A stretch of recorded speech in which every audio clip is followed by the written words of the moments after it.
أعوذ بالله من الشيطان الرجيم. بسم الله الرحمن الرحيم. السلام عليكم ورحمة الله وبركاته. څنګه دوستانو خیر ټیک ټاک صحتونم خدي الله خوشاله و آباد ساته. نن په معاشره باندې خبره ده چې یاره دا دومره لویه ګراني ولې ده؟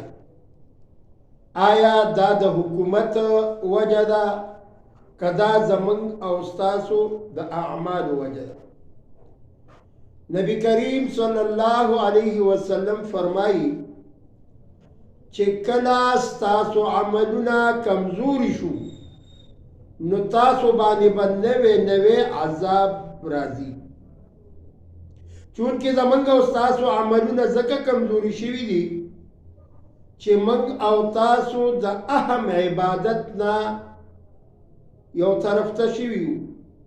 اهم عبادت څه دی؟ په تمامو عباداتو کې بهترین درجې والا عبادت الصلات، دا مونځ دی. مونځ د مؤمن دپاره معراج دی. مونځ د دین ستن ده. مونځ د الله څخه خبرې دي. مونځ رڼا ده. موږ او تاسو ته صراط مستقیم لاره چې ښیي دا به موږ ته مونځ ښیي. موږ او تاسو چې د نارواو نه منې کوي دا به موږ او تاسو دا مونځ منې کوي. موږ او تاسو مونځ ته شا کړې ده رب العالمین عظیم قرآن شته. وګورئ د قرآن آیات: ومن اعرض عن ذکري فإن له معيشة ضنكا ونحشره يوم القيامة أعمى. رب العالمین فرمائی اے زما بندگانو کتاسو زما د ذکر نه اعراض کو. مفسرین حضرات فرمائی د ذکر نه مراد مونځ دی. یعنی تاسو زما مونځ اونکوئ، د مانځه طرف ته مایله نه شوئ، په موبایلو کې اخته وئ، په نور سودا کې اخته وئ. ستاسو دا زندگی به زه لنډه او تنګه کمای. دا خو د دنیا زندگی ده. ونحشروه یوم القیامت اعما.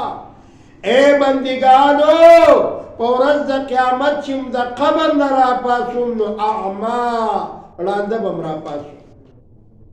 مسلمانانو وروڼو، موږ او تاسو د الله عبادت پرېښی دی. الله پاک زمونږ او تاسو نه ناراضه دی. رب العالمین به په څه راضي کوئ؟ رب العالمین وایي چې تاسو ما ته په مانځه سره به رانږدې کېږئ.